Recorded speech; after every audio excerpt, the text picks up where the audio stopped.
ఆ ఎన్నికల మేనిఫెస్టో వారి ఇంట్లో కాపీ ఉంది. ఎన్నికలప్పుడు వీళ్ళు పబ్లిసిటీ ఇస్తూ వీళ్ళు మర్చిపోతారేమో అని చెప్పి 1కి 2 సార్లు 3 సార్లు 4 సార్లు కార్యకర్తలందరినీ కూడా తిప్పుతూ ప్రతి ఇంటికి వెళ్ళి వీళ్ళు చెప్పిన మాటలు ప్రతి ఇంట్లోనూ కూడా ప్రజలకు గుర్తుంది. వీళ్ళు ఇచ్చిన బాండ్లు ప్రతి ఇంట్లో కూడా ఈ రోజుకి ఉన్నాయి. ఒకవైపున చంద్రబాబు ప్రభుత్వం ఇచ్చిన ఏ హామీని నెరవేర్చకుండా సూపర్ 6లు సూపర్ 7లు గాలి కుదిలేసి 143 హామీలను పూర్తిగా పక్కకు వదిలేసి ఇంతకుముందు చెప్పినట్టుగా చిన్న చిన్న హామీలు, ఏది బస్సు, ఇది పెద్ద హామీ కూడా కాదు, చిన్న చిన్న హామీలు. మా కడపలో మహిళలందరూ ఎదురు చూస్తూ ఉన్నారు, ఎప్పుడెప్పుడు చంద్రబాబు ఇది చెప్తాడా, ఎప్పుడెప్పుడు ఇది అయిపోతుందా, విశాఖపట్నం పోయి అట్లా రావచ్చు కదా, పొద్దున పోయి సాయంత్రానికి విశాఖపట్నం రావచ్చు కదా అని చెప్పి మా వాళ్ళందరూ ఎదురు చూస్తూ ఉన్నారు. ఇటువంటి చిన్న హామీలు కూడా పట్టించుకునే పరిస్థితుల గ్యాసు, అది ఇంకొక చిన్న హామీ. ఆ గ్యాస్ కూడా కనీసం ఆ సిలిండర్లన్నీ కరెక్ట్గా ఇచ్చినాడంటే అది మోసమే. ఇటువంటి చిన్న చిన్న హామీల దగ్గర నుంచి మొదలు పెడితే 143 హామీలకు గతి లేదు, సూపర్ 6కు గతి లేదు, సూపర్ 7కు గతి లేదు. మరోవైపున చూస్తే రాష్ట్రంలో పరిస్థితి ఎలా ఉంది? మరోవైపున వ్యవస్థలన్నీ పూర్తిగా నిర్వీర్యమైపోయిన పరిస్థితి. చదువులు పూర్తిగా పడకెక్కాయి. గోరుముద్ద స్కూళ్ళల్లో నాసిరకం ఫుడ్తో తినలేని పరిస్థితిలో ఈరోజు స్కూళ్ళు ఉన్నాయి. స్కూళ్ళల్లో ఇంగ్లీష్ మీడియం పడకేసింది. 3వ తరగతి నుంచి పిల్లలకు టోఫుల్ చెప్పిస్తూ టోఫుల్ను ఒక పీరియడ్గా ఇంట్రడ్యూస్ చేస్తూ మన పిల్లలు గొప్పగా ఇంగ్లీష్ నేర్చుకోవాలని ఆరాటపడిన మన పాలనతో చూస్తే వీళ్ళు వస్తున్న టోఫుల్ పీరియడ్ని ఎత్తేసినారు. నాడు నేడు పనులు ఆగిపోయాయి. 8వ తరగతి పిల్లల చేతుల్లో ట్యాబులు కనిపించాల్సింది ట్యాబులను కూడా దూరం చేసినారు ఈ పెద్ద మనిషి చంద్రబాబు నాయుడు పాలనలో. అమ్మ ఒడి ఇస్తూ తల్లులను ప్రోత్సహించాల్సింది పోయి అమ్మ ఒడికి పంగనామాలు పెట్టినాడు ఈ పెద్ద మనిషి చంద్రబాబు నాయుడు. మరోవైపు చూస్తే ఫీజు రీయింబర్స్మెంట్ లేదు, మరోవైపు చూస్తే వసతి దీవెన లేదు. సంవత్సరం అయిపోయింది, ఇంతవరకు పిల్లలకు కట్టాల్సిన ఫీజులు 0. ప్రతి 3 నెలలకు ఒకసారి, 3 నెలలు అయిపోయిన వెంటనే మన ప్రభుత్వంలో క్వార్టర్ అయిపోయిన వెంటనే మనం ఫీజులు ఇచ్చేవాళ్ళం. నెక్స్ట్ క్వార్టర్ లేక పడుతూనే ప్రతి క్వార్టర్ ఫీజులు మనం 3 నెలలకు ఒకసారి అయిపోయిన వెంటనే ఇచ్చే పరిస్థితి నుంచి ఈరోజు సంవత్సరం అయిపోయింది, ఫీజుల గురించి పట్టించుకునే నాతులు లేడు. ఫీజులు చూస్తే ఒకవైపున బాదుతూ ఉన్నారు, మరోవైపున పిల్లలను చదివించలేక తల్లిదండ్రులు చదువులు మానేస్తూ ఉన్న పరిస్థితులు. వసతి దీవెన పడకేసేసింది. మరోవైపున చూస్తే వైద్యం, ఆరోగ్యశ్రీని మన హయాంలో 1000 ప్రొసీజర్లను 3300 ప్రొసీజర్లకు తీసుకొని పోయి 25 లక్షల దాకా ఉచితంగా వైద్యం అందించి గ్రామంలోనే విలేజ్ క్లినిక్ పక్కనే పెట్టి ఫ్యామిలీ డాక్టర్ కాన్సెప్ట్ తీసుకొని వచ్చి గవర్నమెంట్ హాస్పిటళ్లలో 0 వేకెన్సీ పాలసీని తీసుకొని వచ్చి ఏకంగా బ్రహ్మాండమైన పాలన మనం అందిస్తే ఈరోజు నెట్వర్క్ హాస్పిటల్స్కు సంబంధించి సంవత్సరం అయిపోయింది.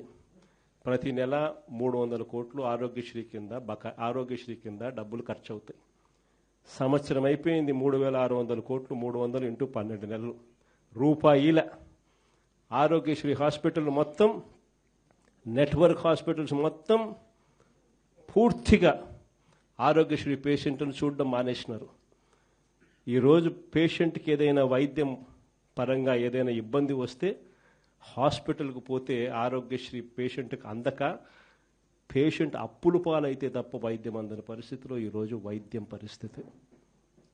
మరోవైపున చూస్తే రైతుల పరిస్థితి, ఆర్బీకేలు గాలికి ఎగిరిపోయాయి, ఈ క్రాపింగ్ గాలికి ఎగిరిపోయింది, ఉచిత పంటల బీమా గాలికి ఎగిరిపోయింది. రైతులకు పెట్టుబడి సహాయం, సమయానికి ఇచ్చే పెట్టుబడి సహాయం, మనం ఇచ్చే రైతు భరోసా సంవత్సరం అయిపోయింది, గాలి కుదిలేసినారు. ఇన్పుట్ సబ్సిడీ కింద సీజన్ అయిపోయేలాగానే మనం సహాయం చేస్తూ రైతులకు తోడుగా అందించే కార్యక్రమం గాలికి ఎగిరిపోయింది. ఈరోజు రైతులకు ఏ పంటకు కూడా ఈరోజు గిట్టుబాటు ధరలు రాని పరిస్థితి ఈరోజు మొదలైంది. ధాన్యం అనేది ఈరోజు కొనుగోలు చేసే కార్యక్రమం ఏ రైతుకు కూడా కనీసము గిట్టుబాటు ధర ఇచ్చి ఎంఎస్పి ఇచ్చి కొనుగోలు చేసే పరిస్థితి లేదు. మన హయాంలో ఎంఎస్పీనే కాదు, జిఎల్టీ అని గన్ని బ్యాగ్స్, లేబరు, ట్రాన్స్పోర్టు అని ప్రతి ఎకరాకు 10,000 రూపాయలు అదనంగా రైతుకు జిఎల్టీ రూపకంలో మనం డబ్బులు ఇచ్చి ఏ రైతుకు ఎంఎస్పి తగ్గకుండా మనం చూసుకుంటా ఉంటే ఈరోజు ధాన్యం దగ్గర నుంచి మొదలెడితే మిరప, చీని, టొమాటో ఏ పంట తీసుకున్నా కూడా, పొగాకు ఏ పంట తీసుకున్నా కూడా రైతుకి ఈరోజు గిట్టుబాటు ధర రాని పరిస్థితిలో ఈరోజు రైతు వ్యవసాయం జరుగుతూ ఉంది. రైతు పరిస్థితి దళారీల పరిస్థితి అయిపోయింది రైతు. మరోవైపున చూస్తే law and order, red book రాజ్యాంగం నడిపిస్తూ ఉన్నారు. రెడ్ బుక్ రాజ్యాంగం గురించి, లా అండ్ ఆర్డర్ గురించి నేను చెప్పాల్సిన పనులు ఎలా జరుగుతూ ఉంది అనేది నాకన్నా కూడా చక్కగా మీరే చెప్పగలుగుతారు. ఈరోజు చంద్రబాబు నాయుడు గారి పాలనలో జరుగుతూ ఉన్న వైఫల్యాలను, చంద్రబాబు నాయుడు గారి పాలనలో జరుగుతూ ఉన్న అన్యాయాలను ప్రశ్నిస్తే చాలు, ఆ ప్రశ్నించే గొంతు వినపడకుండా చేయడం కోసం ఏకంగా భయాన్ని సృష్టిస్తూ రెడ్ బుక్ రాజ్యాంగాన్ని నడుపుతా ఉన్నారు. దొంగ కేసులు పెడతా ఉన్నారు, దొంగ సాక్ష్యాలను సృష్టిస్తూ ఉన్నారు.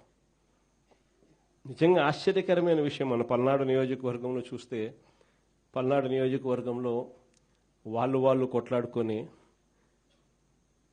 వాళ్ళు తెలుగుదేశం గ్రూప్ రాజకీయాలలో వాళ్ళు ఒకరిని బండి ఆపి చంపేస్తే ఆ బండిలో వచ్చిన వాళ్ళు ఆ బండి గుద్ది చంపేటప్పుడు ఆ బండి యాక్సిల్ ఇరిగిపోయి బండి అక్కడే వదిలేసాల్సిన పరిస్థితి వస్తే ఆ బండి ఎవరిది అని తెలుసు. చంపేటప్పుడు సాక్షులు, ప్రత్యక్ష సాక్షులు ఎవరు చంపినారో కూడా తెలుసు.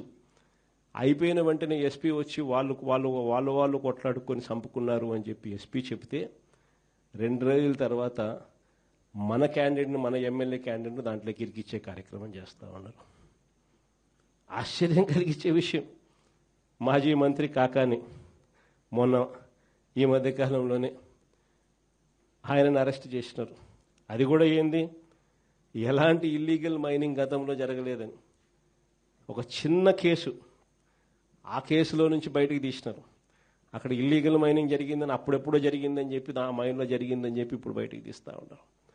ఆ మైనింగ్లో అప్పుడు ఇల్లీగల్ మైనింగ్ జరగలేదు అని చెప్పి రిపోర్ట్లు ఇచ్చిన అధికారులతోనే మళ్ళా ప్లేట్ మార్పిచ్చి జరిగింది అని చెప్పి కాకాని గోవర్ధన్ అరెస్ట్ చేసినారు.